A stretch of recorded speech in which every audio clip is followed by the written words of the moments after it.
In this episode of Another Zelda podcast, David travels to Mexico City and meets up with Fer Cano to talk about the Legend of Zelda series.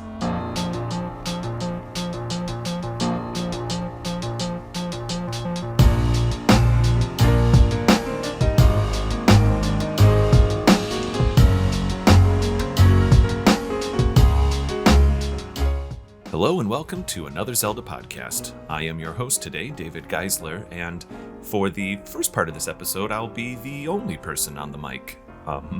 Later on, after maybe 10 or 15 minutes, I'll be meeting up with Fer Cano, who is a listener of the show who lives in Mexico City. I had the opportunity to be in Mexico City a few months ago, back during the summer, and well, I'll get into it after our listener feedback, but he and I, through a random chance, we were able to meet up and chat a little bit about Zelda, and it was super special. This episode will be a little different than our normal format, so if this is the first episode you're listening to, you're welcome to click around on other episodes or keep listening to this one. But this was also a really special treat, so I decided to include this in our season.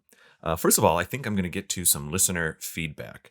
I'm actually kind of excited, a little bit behind the curtain. I'll tell all of you right now, in about 3 hours, I get on an airplane to go down to Louisiana to record 3 more Another Zelda podcast episodes with Celeste Roberts. She and I are actually going to finally record some episodes in person. I'm very excited about that. So I'm kind of a little giddy right now. Maybe my energy level is up a bit. But until then, I'm going to read some listener feedback. Let's do it.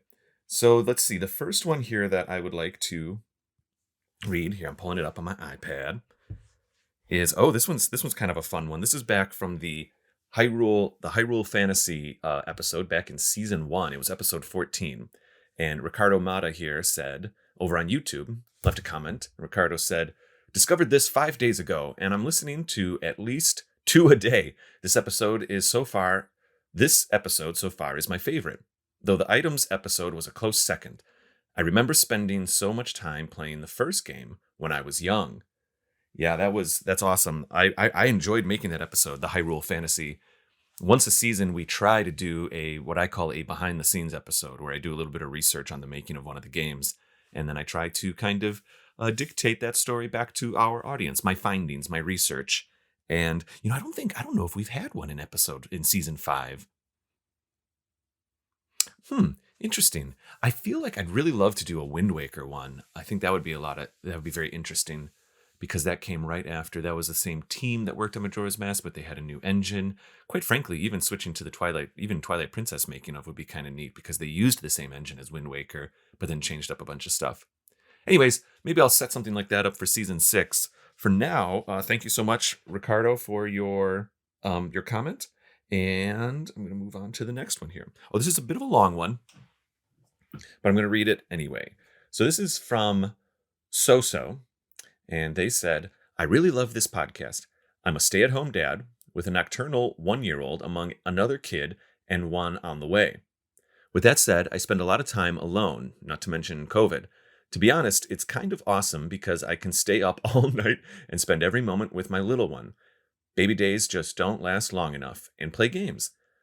But not so great because it does get lonely. My oldest is 9, and we've started playing Breath of the Wild together, which has been incredible. I had the old copy of the NES original growing up. I don't remember getting it. I was born in 87, so it makes sense. Honestly, I didn't understand it and enjoyed platformers.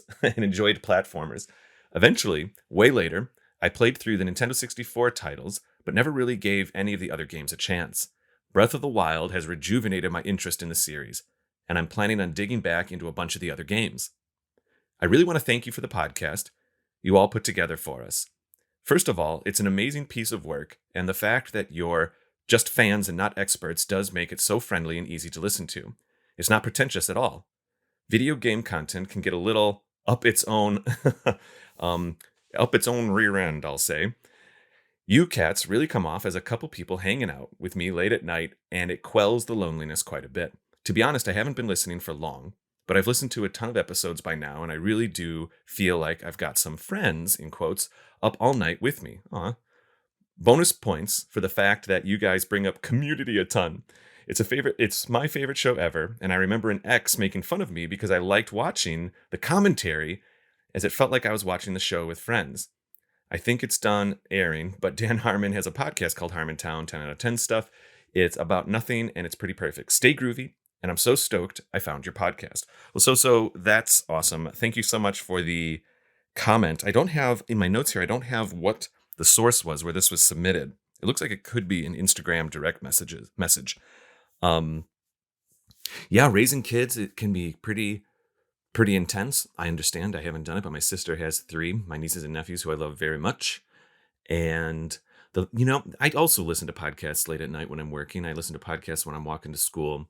And there are a few that as I listen, you do kind of start to feel like you're hanging out with these people. And if in any way we're able to help you feel that way when you listen to our show, well, our job is done. And I'm very grateful that that is happening for you.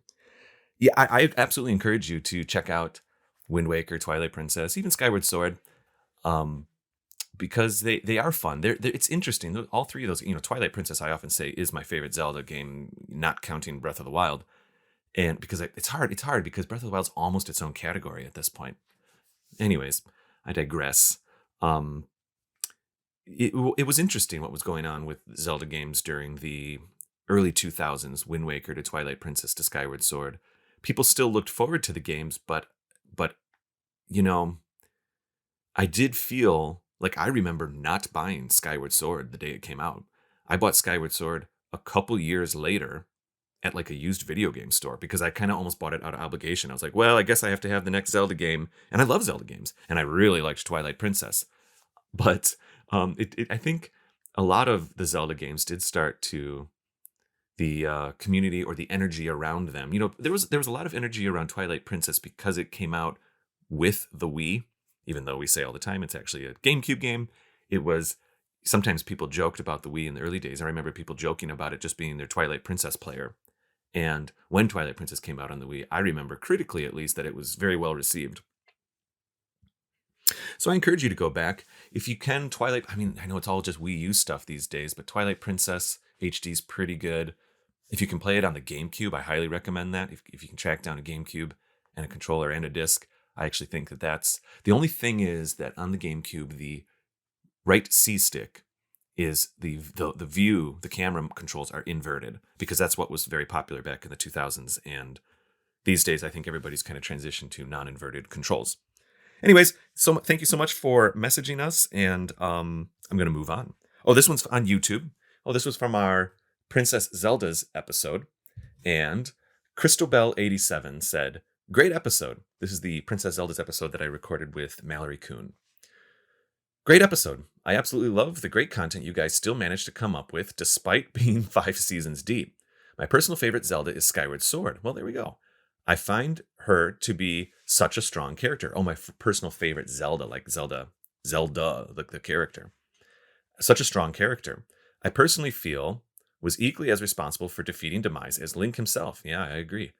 The character, although demonstrating a great deal of both power and courage, was the perfect embodiment of wisdom, which is very appropriate, considering she's canonically the first Zelda.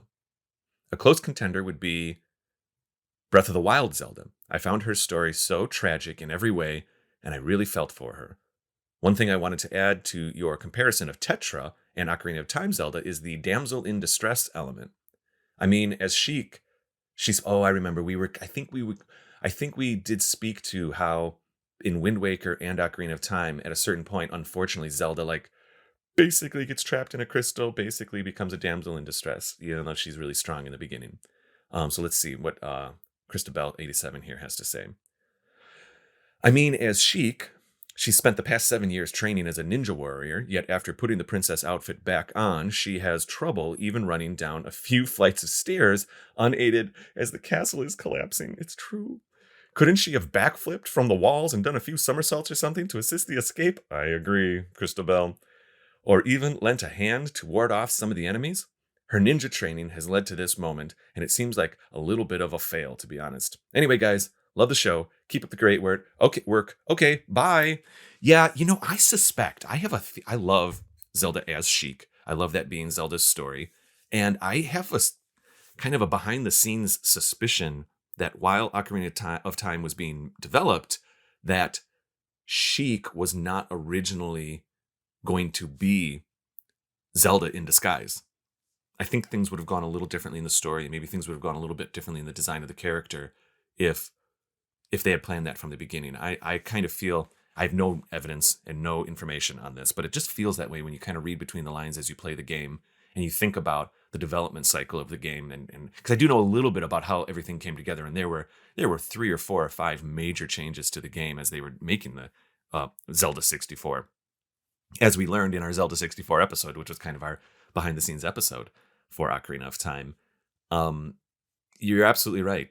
Sheik is so cool and so strong. Tetra's so cool, so strong. And whenever Zelda goes back to her, I guess we could say Zelda form, she does often start to accidentally embrace the tropes. And by she, I mean like the writing of the game starts to embrace some of the tropes. Completely agree. It would have been cool if at the end of Ocarina of Time, since Link knows who Zelda is or what Zelda's been doing for the past 7 years, if she helped a bit more, like, or jumped around a little bit. Yeah, I agree completely. Anyways, I kind of have a feeling that Sheik was supposed to be a different character, and then they were like, wouldn't it be cool if this was the reveal? And even if it was changed halfway through development, what the game that's released is the game, that's the story, and I trust that and I believe that. But I think the story of Zelda being Sheik is tremendously interesting, and all of that is only implied in the actual game. I don't know if I would necessarily say that I need a Sheik game, but we've said before on this podcast that exploring the 7 years of Zelda kicking butt and being Sheik and living almost as a rebel would be very cool. All right, here we go. Moving on. Kate Mengler over on our actual website. You can actually leave comments to our episodes on our website. Kate Mengler just said very quickly, "Hi, I love this podcast. I have only beat Breath of the Wild, but I'm working on Twilight Princess." You do it, Kate. That's great. I love Twilight Princess. I wonder if you're playing it on GameCube or Wii or Wii U. Over on YouTube, Jason Stimson says, replying to the Legend of Zelda as an RPG episode, which was actually a guest episode. We had Dan and Chris of the Turn by Turn podcast host one episode for us. It was a lot of fun. That's another 6.5 show. Their show's doing great. Turn by Turn's awesome. They basically talk about JRPGs and role-playing games and stuff like that. In fact, this season, we've actually spun off a new show, and Dan and Chris are also making a show called The Game Dev Hideout. It's also a 6.5 show, and this is a show where they interview indie game developers. Super cool show. It's in its infancy. I think there's only 5 episodes out as I record this right now, but I highly encourage you to check it out. You can even find a link to that show at the bottom of our Another Zelda podcast website. Turn by Turn, Game Dev Hideout. All right, Jason Stimson says here in reply to the episode that Turn by Turn did for AZP, "Love this podcast. Have been listening on Spotify for a while. It's really convinced me to try the games I haven't in the past. Wind Waker, Link's Awakening, Majora's Mask." Well, wow, there's kind of a theme to these comments today. People basically saying, like, I want to try more Zelda games. Yes, yes, and yes. Give it a go. If you have a Wii U, you can get most of them. The handhelds are still on 3DS. I don't know if those markets are still open. Oof. That's a conversation for another time. Digital downloads. But if you can track them down, Wind Waker's great. Link's Awakening, you can play the remake on Switch right now, which I feel is a completely perfectly fine representation of Link's Awakening. I feel like if you play the remake, you can tell people you've played Link's Awakening, even though the original Game Boy one's super cool too. And Majora's Mask. Majora's Mask you can play on the Switch right now as well, I just realized. Go for it, Jason. Let's pull up the final one. Oh, here we go. There's 2 more, but they're quick. Alex LeBlanc said, back in April, what the heck was this on? This might be Instagram as well. Sometimes these come in and I can't see where they come from. "Hey guys, Alexis from Quebec, Canada here. I'm a fan since January 2021, and I just wanted to tell you that I really love this podcast and wanted to contribute in some way. Oh, keep up the great work, and hopefully one day we'll all get to play Breath of the Wild 2, and then listen to you talking about it. Okay, bye." Alexis LeBlanc is one of our Patreon patrons. Yeah, I recognize the name now. And once he said he wanted to contribute, I can't remember which tier he's in, the $5 tier, the white sword or the magical sword, but that is a good point. I can bring that up real quick. We do have a Patreon page, and our first tier, just the sword tier, it gives you access to, I make 2 digital wallpapers every single month, and then I make a little kind of like diary video along with those wallpapers to kind of do a little bit of behind the scenes with our supporters.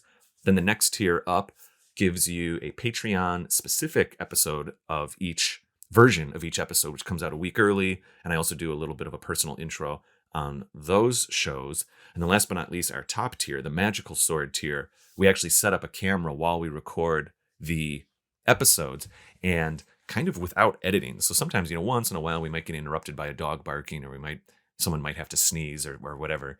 Obviously we edit that stuff out of the show, even though we don't edit the show very much at all. And with the top tier, we just keep that camera rolling. We hang out for 5 to 10 minutes before recording with our top tier patrons and speak to them a little bit, and then we start recording. And if we do have to take a break or take a stop, we just have them hang out with us. And so it's kind of like in my vision is that it's kind of like we're inviting you to be like the in-studio audience. I know it's not interactive, but at least it's like you're sitting there with us while we actually, what's the expression? How the sausage is made or something like that? While we actually make the sausage? That's weird. All right. Alexis, thank you so much for your support. Genuinely appreciate it. And last but not least, we have a review over on Apple Podcasts. Murph Meme here says, this is a newer one. Great job, 5 stars.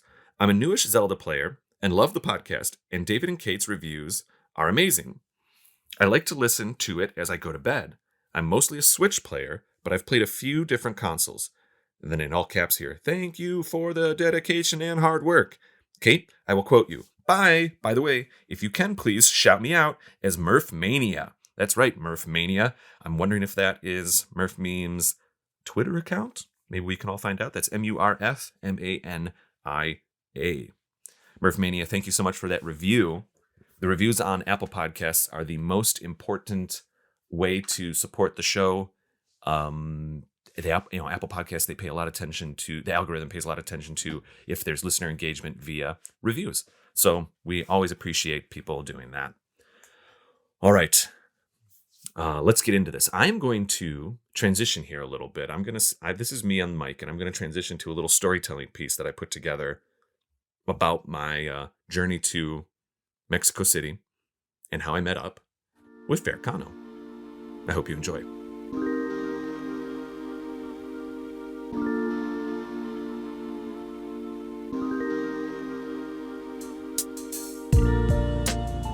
It's about 1 o'clock, and my partner and I are in an Uber, racing back to our Airbnb in Roma Norte.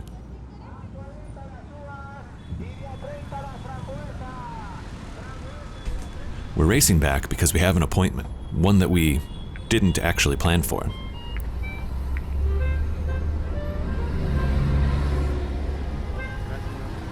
The highway system in Mexico City is very interesting. In America, of course, our main highways, we call them interstates. And in Mexico City, their version of that kind of highway is oftentimes elevated hundreds of feet into the air. Usually the entire highway is just up on these single pillars that are then above what we would call frontage roads in America. The frontage roads are below the highway, directly below. It's a vertical experience. And so exit ramps are literally ramps that go down below the highway. It's actually fascinating. It saves a ton of space. Or maybe it's the other way around. Maybe there wasn't space in the first place and then these highways had to get put in. Anyways, I'm sure it's a nightmare for a GPS algorithm. Our Uber driver doesn't seem to exhibit even a sliver of anxiety.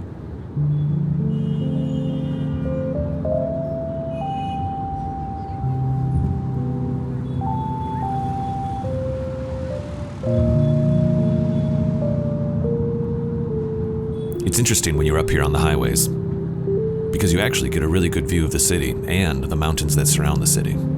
I mean, I've come to learn that most of the city is also on a mountain, but you know what I mean.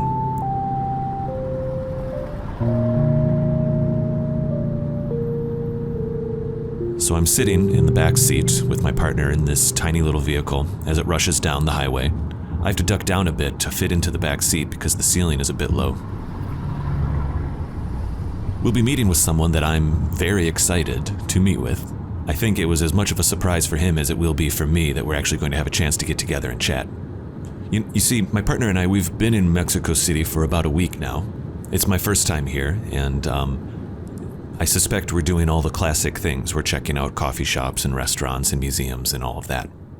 We haven't ventured too far out of Roma Norte, but this area is absolutely gorgeous. Anybody who listens to another Zelda podcast knows that I love the wilderness, and one of my favorite things about Mexico City is how saturated the streets and the sidewalks are with plants and trees. I mean, you feel like a city has been wedged into a jungle, and it's gorgeous. Because we knew we would be here for a while, I brought my computer along so that I could continue to edit and work on another Zelda podcast stuff, as well as some of the other 6.5 shows.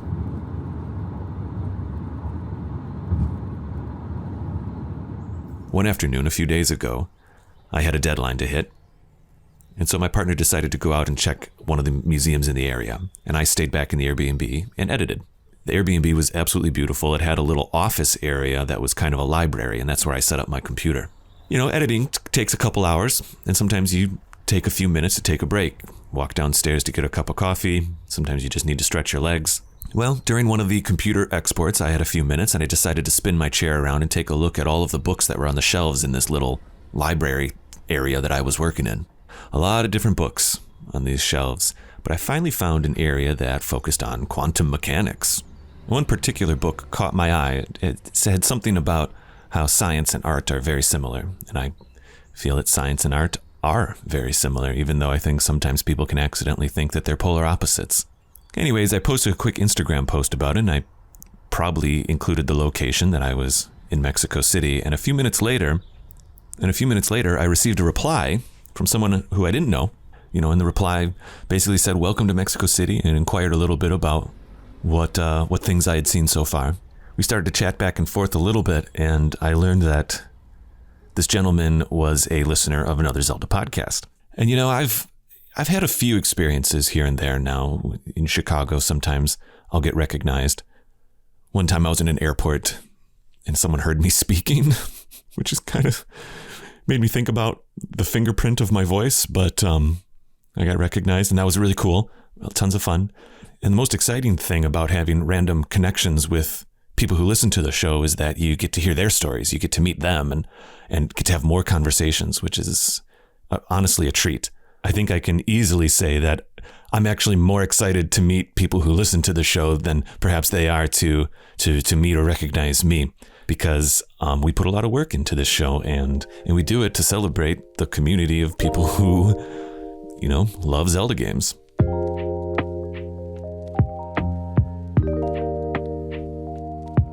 I didn't fully understand how large Mexico City was, and I actually offered that Fer Cano here, who's the person I was messaging with, I offered that we should get together and meet up, either for a drink or for a lunch or something. And we went back and forth a little bit, and this was my first time in Mexico City, and I just thought, it would be so much fun to speak to someone who loves Zelda while I'm on this trip. And it was kind of an emotional trip for me, honestly. I was working pretty hard on 6.5 stuff, and my partner and I, we were kind of in a bit of a rough patch emotionally. And I don't want to get too cheesy here, but one thing that continues to surprise me, though it shouldn't, is with any community, any fan base that likes anything, and in this case it's Zelda, speaking about the people who write the blogs for our website, the people who come on the show, the people who support the show, the people who listen to the show, it's we've been doing this for 5 years, and it's starting to feel like home. So anyway, Fer and I decided to get together the next day and meet for lunch. I was tremendously excited to meet up with him and hear what his thoughts are on the different Zelda games, and maybe even see them through the lens of someone who lives in a different country.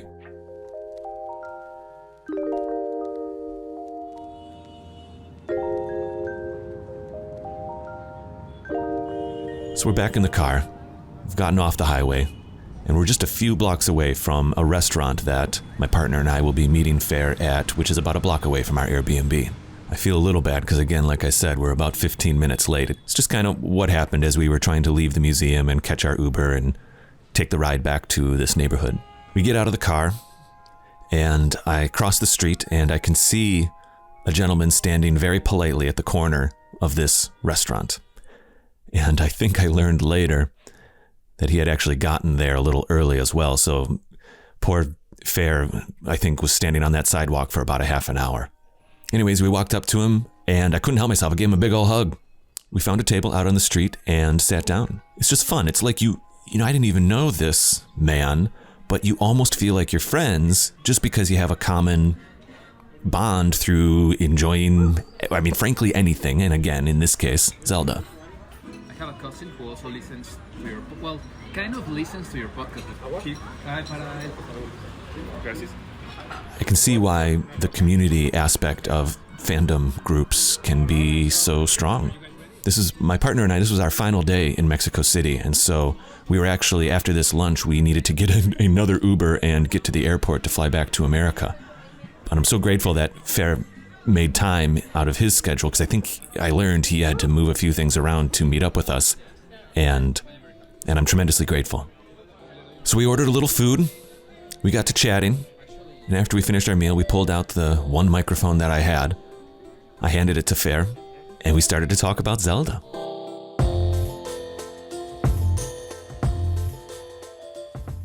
My name is Fernando, but you can call me Fer. Fer. Fer, that's it. Do I have the roll okay? Fer. Yeah, perfectly okay. All right. I know that it can be a little bit tricky, but if you say it more than 3 times, you're going to do it perfectly well. Fer. I know that I invited you to meet up today, but it was actually because you reached out on an Instagram post. Can you tell our listeners a little bit about what happened there? It was very funny. I have always been your fan. Well, for the past 7 months, more or less, I have been listening to your podcast. And I was on Instagram, and suddenly I noticed that you were here in Mexico City, which was very crazy. I was like, what is he doing in Mexico City? So the first thing that came to my mind was, I am going to write a comment, just say, hello, welcome to the city, you should go to this place. And the surprise was when you wrote to me, like 3 minutes after I wrote my comment. It was very quick. I was like, okay. It was surprising, but cool at the same time, obviously. It was cool for me. No? And then you told me, let's meet up. At first, it was like, of course I want to, but I have to change certain things, no? Of course. Fortunately, we were able to do it, and here we are. Yeah, it's absolutely my pleasure to meet you today. Likewise. We've been chatting a little bit already, and it's really been nice. And I just told you that it's strange for me because I am very used to listening to your voice, but now I get to answer to your comments. So I am not a passive listener, so now I am an active speaker. I love it. I absolutely love it. It is nice to find some Zelda love here in Mexico City. Apparently there's enough of it, but it's really nice to find this with you. Why don't you tell me a little bit about, we've chatted a little bit about some of your history with Zelda and everything, but could you talk a little bit about maybe your first Zelda game or anything like that? It's a very interesting story. First of all, let me tell you, I am 32 years old. Mm-hmm. My first experience was back in 1998 when I was 8 years old, and it was with Ocarina of Time. Yeah. I was a big Nintendo fan, and then my father got me the Ocarina of Time, and it was very crazy with my brother. We started playing, but for us it was really hard. It was a hard game. So we got stuck like in the first part of Kokiri Forest, the tutorial part, we can say. And we decided to stop playing it because it was very tough for us. In Kokiri Forest? Kokiri Forest. So did you get to the Deku Tree at all? Or we were trying to get the Kokiri Sword and the wooden shield, I think. The shield, yeah. No? So we didn't even get to the Deku Tree. Imagine, we had no idea what was waiting for us after that. Imagine all the temples, to get the spiritual stones. So was it just days of running around the town? Yes.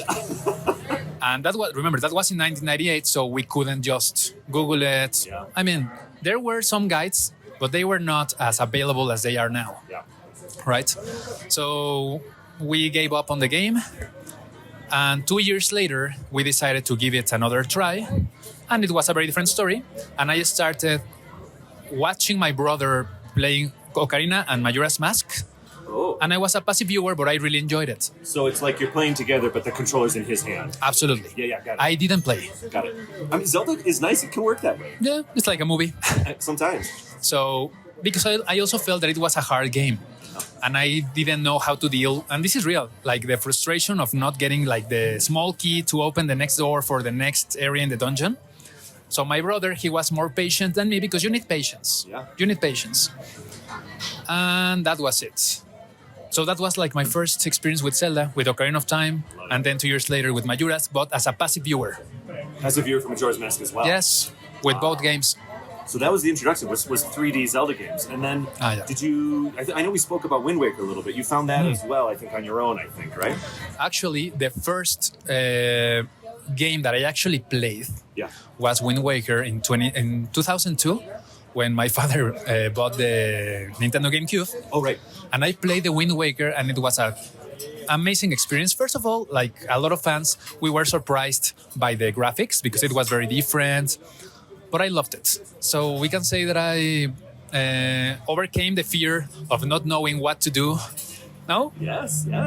My brother was not very interested anymore. No? Oh, he's a little older than you, right? Exactly, yeah. Okay, all right. 2 years older. But he didn't want to play anymore. Actually, he was very let down with the graphics of Wind Waker. Yes. Now he loves it. Yeah. Like a lot of people. Because back in 2002, a lot of people didn't want to play it. And nowadays, I think it is one of the best looking games out there. It's beautiful. It is. It has aged very well. It has. It took me a little while. Really? I played it because I love Zelda, and I knew I was going to love it. But it took me 1 or 2 dungeons to really dig the art style, honestly. Yeah. And now I think it's very, very beautiful. It's beautiful. So I played it. I finished it. And then 4 years later, Twilight Princess came out. I played it too with my brother again. Oh, he was back now. Yes. He said, I like the graphics now. Exactly, yeah. And that game, we played it, both of us, no? Amazing experience. That's a cool thing about video games, and Zelda in particular, that you can create a lot of nice memories and fun memories with people you love. I think so. In this case, my brother. Yeah. So every time that I see my brother, I have a very good relationship with him. Zelda is like part of our relationship. I mean, other things too, but Zelda is like something cool. Yeah. And that was it. And then something crazy happened. I stopped being interested in video games. Oh, you mentioned this earlier. It just kind of faded away, or? Yeah, because I became interested in movies. Oh, right, of course. And actually, I thought there should be a Zelda movie or a Zelda series. I think there was one. There was a TV show in the 80s. But very bad. I don't know. I have never seen it. It is. In fact, as we record this right now, like tomorrow, an episode where myself and a few other guys, we watched some of the episodes and we talk about it in the upcoming next ACP episode. So look out for that. It's anything with the title of "Excuse Me, Princess." It's us talking about that cartoon. I will tell you this. It's challenging to watch that cartoon. It's not great. Because I have seen some scenes, like it seems like very low quality a little bit. Yeah. So I would like to see even today a Netflix series based on Zelda. I think they could make like a good show. Okay, the thing is that I became interested in movies, so I gave up on video games. And like a few years later, when the pandemic started, I decided to go back to video games, and I got my hands on a Nintendo Switch, and I got my hands on Breath of the Wild. You just said a few years later, but you did play Skyward Sword, I think, right? Well, wait, many years later, because that was in 2006 when Twilight Princess came out. Then I had no idea that Skyward Sword came out in 2011, and it was until 2020, 14 years later. 14 years. That I sold everything. My N64, my GameCube, my Wii. I even had the Wii. You went down to zero? You sold all your video games? Everything. Because I started a movie collection, a DVD collection. Okay, I mean, I get it. And I felt happy at the time. I mean, at that time, it didn't feel as a sacrifice. I just needed money to buy my new things. Yeah. And that was it. And then in 2020, I got my hands on a Nintendo Switch. I bought the Breath of the Wild game, fell in love again with Zelda and with games in general. Yeah, wow. At first, playing Breath of the Wild was difficult, a little bit challenging. I was overwhelmed by the size and the scope of the game, but it was a blast for me to play it. Once you kind of get in the groove with Breath of the Wild, once you realize that you just do whatever you want, then it really does start to click, doesn't it? Absolutely. And it was a very enjoyable experience. Something that I like about Breath of the Wild, exactly. First of all, that it is not a linear game. So sometimes you can just boot it up and you don't have to do anything. You can just walk around the fields, yes, ride a horse. And I do that too. I think a lot of people do. You find yourself doing that sometimes? Absolutely. In fact, if I may, I just realized a lot of times if I say something to Gingsy, I just realize my verbiage is different when I talk about Breath of the Wild. I don't say, I'm going to go play Breath of the Wild. Sometimes I'll say, okay, I'm going to go into Breath of the Wild for a little while. It's one of those kind of games where you can do that. That is like a more accurate way to say it. So I spent many hours on the game. I finished the game, And then I saw that the Skyward Sword was going to come out for the Switch in 2000, last year actually. I bought it, but let me tell you this. I was so in love with Breath of the Wild that when I saw Skyward Sword, at first I was like, okay, I know that this game is 10 years old, so obviously it is not going to look as well or as good as Breath of the Wild. Right. So I was not going to judge it or anything. But I had to say that at first I was a little bit like, okay, it is Zelda, but I don't know, it is not Breath of the Wild. Yes, no? I know, yeah. I don't know if you felt the same way a little bit. I played Skyward Sword when it actually did come out on the Wii, and I had mixed emotions about it. I've kind of talked about it on the show. I had mixed emotions about Skyward Sword when it first came out. This time around, playing it on the Switch, I guess, the HD version, I had missed the game for a while, so I was looking forward to it. Okay. The graphics weren't the same as Breath of the Wild. That's fine. The graphics, I think they did a really nice reboot on the graphics. I think Skyward Sword can be very beautiful. It's some of those edges are still a little hard on the character faces, Yes. like less polygons, definitely. That was a little challenge. The good thing about me is that I am not really into graphics. I mean, of course, I can appreciate now that I am playing other games with maybe higher graphic quality. Yeah. But some people are like really, I don't know how to say it. Well, good graphics doesn't mean it's a good game. Definitely. And And vice versa. yeah, and vice versa, right? Exactly. No? Yeah, it's certainly an ingredient in the. It is an ingredient in the mix, but it doesn't define the experience because you as a player, you are the one who defines the experience. No? So I started playing Skyward Sword. I loved it. It was very cool for me to move the Joy-Con So you did motion controls. 100%. Wow. I didn't feel comfortable using the R stick to use my sword. I didn't feel comfortable. And besides, you know that you had to hold the one button in order to move the camera. To move the camera. In our Skyward Sword episode, it's okay if you haven't heard this yet, but in our Yes. Skyward Sword episode, I have heard it. I spoke to Kate Of about it. course. I was like, oh my gosh, that stinking button. I loved that episode. Well, we love recording it. Thank you. It was very nice. So I decided that I wanted to feel comfortable. So I chose a motion control, and it was a blast. Wow. And it was very crazy because I remember one day I was playing, and my brother entered to my room, and I was like just swinging around the Joy-Con as a crazy guy. My older brother, and he's not very interested in video games, and he was like, "What are you doing?" I am playing a game, and I need to move the arms. Really? And I was like, "Yes." So that added like an extra boost of energy. Yeah. For example, in the last part of Skyward Sword, when you have to defeat the mice, it was very stressing for me, very stressful. It was a challenge. It was not an easy enemy for me. I beat the guy. It was not easy. And after I finished Skyward Sword, I decided that I didn't want to play the game again in the hero mode Right. because I liked the game. I loved the game, but that's it. I was like waiting for the next game to play. And it plays like a classic Zelda game. It has the typical dungeons and stuff like that. That was fine. It's kind of nice. Completely fine. But I agree. When I finished it too, I was like, cool, I'm good for a while. So I went back to play Breath of the Wild. Well, I think you played it a second time through, right? Yeah, I have beat the game 2 times, and I have already collected the 900 Koroks. Only once. Yeah. It was very challenging, and to be honest, not very enjoyable because I don't know, it's crazy. I'm sure the first like 500 are fun. But It's nice. No, yes, but after you reach 700, it is like an uphill climbing because you don't know where to start. it's a chore at that point. It's a chore, absolutely. Yeah. Because so I decided to use some maps, some guides.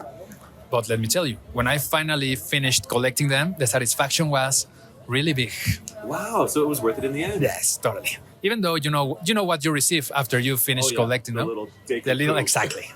I think it's a joke. I think they do it on purpose. Exactly. It's like an anti-reward. Exactly, because it's like, okay, after you have gone through this amazing experience and adventure, you get this. Because the reward was the journey. Exactly. I mean, I think so. And it felt like that. Yeah. And also because not everybody can say that they have collected the 900 Koroks, to be honest. You're the first human I've ever met, flesh and Really? blood, face to face, that has collected all 900. So imagine. I'm kind of like fanboying a little bit right now about that fact. And would you like to do it, or you are not like willing to? So I played Breath of the Wild through, and I even got the deal. I originally played it on the Wii U because I actually got my Switch pretty late as well. I think I got it around 2020 as well. We might have gotten it around the same time. Oh, really? It had been out for a couple of years, and Okay. I was happily playing Breath of the Wild on my Wii U. So wow. when I played it on the Wii U, I ended up getting the DLC on the Wii U. I just remembered. You know, the extra temples and stuff at the end, the extra dungeons, I think I purchased that on the Wii U. So the first time I played Zelda, or Breath of the Wild, I got to the end, I did all the little DLC whatevers, and then I finally got the Switch, and I started playing Breath of the Wild again, but this time I said, you know what, I'm gonna do the Master Mode thing, I think. So instead of trying to find everything, now I'm like going, and it's just much harder, and I'm actually loving it. I really enjoy Master Mode. It's very challenging. Let me give you my opinion about Master Mode. Yeah. It is challenging, of course, because the life or the energy of the enemies, it fills up. Now the energy, the energy bar. Always depleting. No, the opposite. You're right. Even if you hit them, it slowly regains. Yes. So maybe I am not a video game developer, but maybe it would, from my perspective, it would have been better if they had, I don't know, added like other things to the Master Mode. Not only that, I mean, they added like the gold enemies, like the gold. Yes. The golden Lionels, the golden, all the bad guys. I call them bokoblins, but I think they're bokoblins. Yes, those guys. That's why I am really looking forward to playing Breath of the Wild 2, yes. Which has been like a horrible wait. Maybe you have experienced the same thing. Oh my gosh, we've been talking about the sequel to Breath of the Wild since 2019. Imagine. So I have lost a little bit, not interest. I am pretty sure that when it comes out, I am going to be playing that game, and I'm pretty sure that you will be too.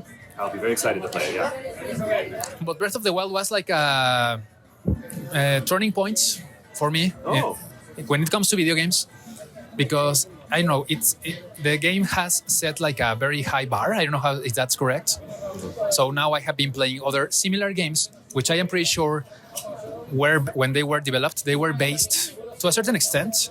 They were based on Breath of the Wild. Yes, there's a whole slew. Basically, if it's open world, I mean, there's a lot of like Breath of the Wild inspired. There are many open world games, but I don't know, the way in which Breath of the Wild was created and developed, it's like pretty unique. Yeah. It has like a magic. Yeah, you can find other games which are like extremely well made with maybe probably higher quality in terms of graphic, but the cool thing about Zelda is the magic that it provides. I agree. I think you're onto something there, because even Breath of the Wild was inspired by other open world games. Exactly. Obviously, like Skyrim. It was not the first open world game. Somehow it hit. Well, I guess we're fans of Zelda, but like somehow it brought it all together. It gave it that polish that really. Imagine if after 5 years, because the game came out 5 years ago. Yeah. We're still talking about Breath of the Wild. Right. And it is not very easy for a game to achieve that level of, I don't know. There are so many videos out there that 25 things that you didn't know about Breath of the Wild. 50 more things that you didn't know about, but they are real. I mean, you've seen that channel? Yeah. It's like 25 more things you still didn't know.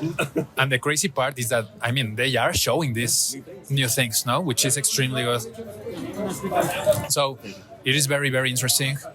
The legacy, that was the word that I was looking for. The legacy that Breath of the Wild has is pretty unique. And imagine as a developer, like the Nintendo developers, I cannot imagine the level of pressure that they must be in this moment, like developing the sequel. Yes. Because they know that they have like a tremendous fan base waiting for the game to come out and waiting for the game to be judged. Because sadly, there's a lot of hate out there. And I'm pretty sure that a lot of gamers are going to be like, it is good, but it is not as good as the first one. Hate about like how it keeps getting delayed and that kind of thing. Is that what you're talking about? And also, that. And also when it comes out, I am pretty sure that, and a little bit, it is obvious, it is going to be compared, obviously, to the first one. Yeah. No? I am super happy knowing that supposedly the game will come out in spring 2023, according to... If they don't change it again. If they don't change it again. But if they replicate the game, if there are 900 new Korok seeds to collect, I am going to be happy. Well, I don't know. I don't know about the Koroks. We're gonna if they have 900 more Korok seeds, I'm gonna need you to like give me updates every couple months on how it's going. But it is going to be an event. I will say this: I'm also anticipating the sequel, Breath of the Wild. I'm fine with it continuing to get pushed back because usually in Nintendo's case, that's always just a better thing. Usually they're just it's almost always just because they're working on it more. You know what I mean? And I trust them honestly with this sequel. And if they keep pushing it back a year, pushing it back a year, pushing it back a year, I don't see that as a bad thing. I think it's like we're all going to play it for another 7 years anyway. Like this might be like a really, really good game. And we can wait. I mean, because many games have come out, but they just start like adding patches to the game because the game, some games have a lot of glitches and some problems. So I am pretty sure that when the game comes out, it is going to be a jewel. It is going to be an amazing game. And I am pretty looking forward to playing it. And fortunately, I have many other games in the meantime that I can enjoy. Now, some other I am really into open world games nowadays. Well, you're playing a little bit of Horizon Zero Dawn, I think. Horizon Zero Dawn came out for the PS4 because I saw a trailer for Horizon Forbidden West, which is the sequel for the PS5. But I decided to play first Zero Dawn, which came out in the same month of as Breath of the Wild. Really? Yeah, March 2017. Wow. And it's a mind-blowing game. If you haven't played it, you have to play Horizon. It is going to blow your mind. It's amazing. You don't have to compare it to Breath of the Wild. It's a different thing. Yeah, both of them are open world, but different story, different dynamics. Extremely long game. Okay. So I can spend from today till spring 2023 playing it because I am pretty sure that when Breath of the Wild 2 comes out, I am going to abandon all the other games and I am going to be focusing entirely on the sequel. Well, I agree. I kind of have like two more questions for you. Two more things I kind of like to talk about are certainly things that I'm curious about. This has been such a special opportunity to get together with you here in Mexico City. I wanted to ask let's talk about you for a little bit. What's your relationship with Mexico City? Did you move here? Were you born here? Because you were so welcoming, honestly, when we came here. I am from here. I was born and raised here in Mexico City. I love my city. I love my country. Maybe you have already noticed my first language is Spanish, not English. I love English. Your English is great. Thank you so much. And actually, here in Mexico City, we love receiving people from all over the world, no? From Latin America, from Europe, from the USA, from Canada. Because in the end, we are human beings, we are people. And when you have things in common, in this case, our love towards video games, it is very nice to talk about it. Who cares about, if I am Mexican, if you are American, we are people who love video games and we can hang out, we can be friends. What's the problem? No? So yeah, and you are more than welcome to come back to Mexico City. If you come back, I can be your tour guide. And I would like to take you to a place that I am pretty sure that you are going to love, that is very close to the downtown. It's like a very big market of video games, second-hand video games. Oh my gosh. Clothes, t-shirts, all kind of stuff. Oh, I love this. Figures. In America, whenever I go to a new city, I try to find a couple of used video game stores. It's always part of the thing that I love to do. And you are going to love it. It's such a treasure. Actually, the name of the place is Friki Plaza. Okay, Friki Plaza? Yes. Because it's like a place for all the geeks and freakies out there that we love video games and movies and series and cartoons. So the next time you come, make sure you visit that place and I can be your tour guide and you're going to fall in love with it. Yeah. So it's going to be pretty nice. Well, I feel like we'll be staying in touch now. Feel free to message us anytime you want or any listener feedback you ever want to contribute or anything like that. Yeah, of course, David. Such a treat to see. It has been very nice. I want to ask you one final question. Sure. And I hope it's not self-indulgent, but I'm so curious, how did you find the show? Okay, this is like a nice story. I was looking for a podcast, like intentionally, about Zelda. In Spanish or in English. And there were no podcasts out there. So I was on Spotify and I just typed Zelda. Yeah. The Legend of Zelda. Yeah. Because I remember that I typed Zelda and it was about Zelda, the wife of a famous painter. It was something not related to video games. Zelda Fitzgerald. Zelda Fitzgerald. Which I think Miyamoto has said Zelda was named it. Yes, that's the crazy part. And then I found your podcast and the first thing that really appealed to me was the title, Another Zelda Podcast. That was the most original because it is like simple, but at the same time appealing. And I was like, Another Zelda, where are the others? Because so I started listening and I really loved your energy, no? Wow. Your passion towards the game. Also Kate's passion and other people who have participated. Yeah. And for me, it has been a treat because I always listen to your podcast when I am on my way to my job, when I am on my way somewhere. Yeah. Here in this big city, it takes a lot of time to get to different places. I think Mexico City is bigger than Chicago and bigger than New York. My cousin was telling me that. It is bigger. That's amazing. It is one of the biggest cities. Fortunately, we have many means of transportation. Yeah. So yeah, the road network here is like overwhelming in an amazing. Yeah. I was astonished when we go from place to place. The organization, it's like kind of chaotic, but there's just it's moving so many people. The organization is really a testament. It is like an ordered chaos, no? Yeah. And it takes a little bit to get the hang of it, but you do it. So on the subway, on the Metrobus, on the taxi, I listen to your podcast. I have to admit, there are some episodes which I find more attractive. Like, for example, the one from Skyward Sword was lovely. The episode about Princesses Zelda, like the different Zeldas the one we throughout. did with Mallory Kuhn. Yeah, that one, it was pretty cool. Hey, her favorite game is Wind Waker, by the way. But anyway. Ah, yeah? Yeah. Other episode about castles. Yeah. When we set out to do the show, we kind of said, like, we're not experts. We just really want to talk about it, and we're going to just talk about all the different. Sometimes we'll do top 10, sometimes we'll do the deep dives, and because maybe they just appeal to different people. So I'm really pleased to hear you. But that is what I like about your podcast. That it feels very natural. Actually, the episodes are long, but not boring. You know, because you can start like having like as if you were hanging out. Because I think that you are hanging out with Kate. No, it feels very natural. When I go see Kate, we literally sit at her kitchen table and we do these episodes at her kitchen table. Imagine. I do run a little timer. Of course, because you have to know more or less. Around 30 minutes, I'll try to go to break, and if we get to another 30, but sometimes the conversation is so good that you just keep going. Exactly. So it has happened to me that I arrived to the place, to my destination, and I am like, I would like to continue listening to the podcast now. So it has been a treat for me, and it's amazing to be here talking to you. It's amazing to be talking to you. Kind of surreal, let me tell you, because I am very used to listening to your voice, no? And that's it, as a podcast listener.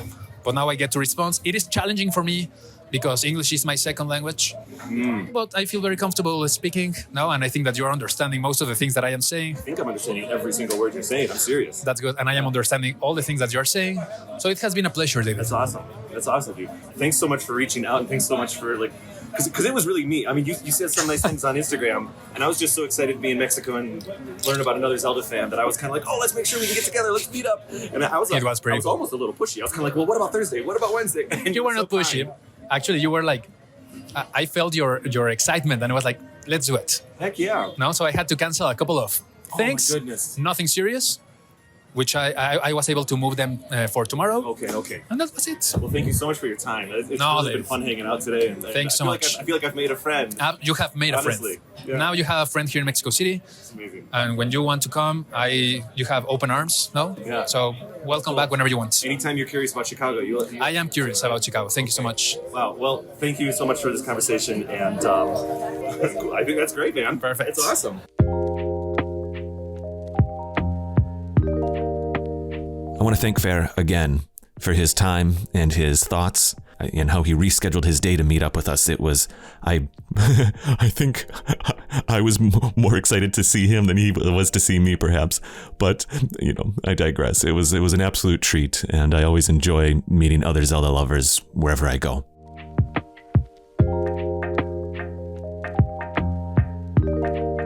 It was really special for me to meet up with Fer and chat with him. Especially during a time where my personal life was kind of rough around the edges, you could say. So, I don't know where I'm traveling to next, but wherever that ends up being, I'll continue to reach out, because boy, was that special. And I didn't even fully know it, but a conversation with a new friend who was a stranger and now is a friend was exactly what I needed that day. So thank you, Fer. I look forward to crossing paths again in the future somehow.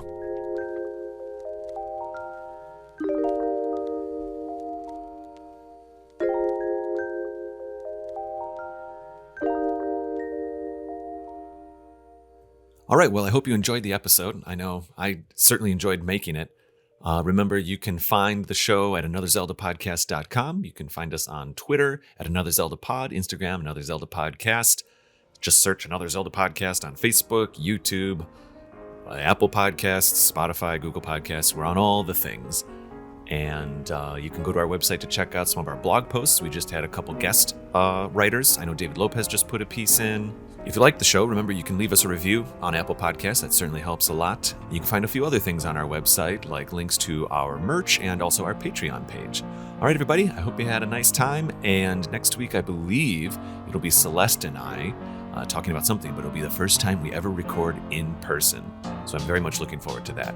Until then, I'll see y'all later, okay? Bye!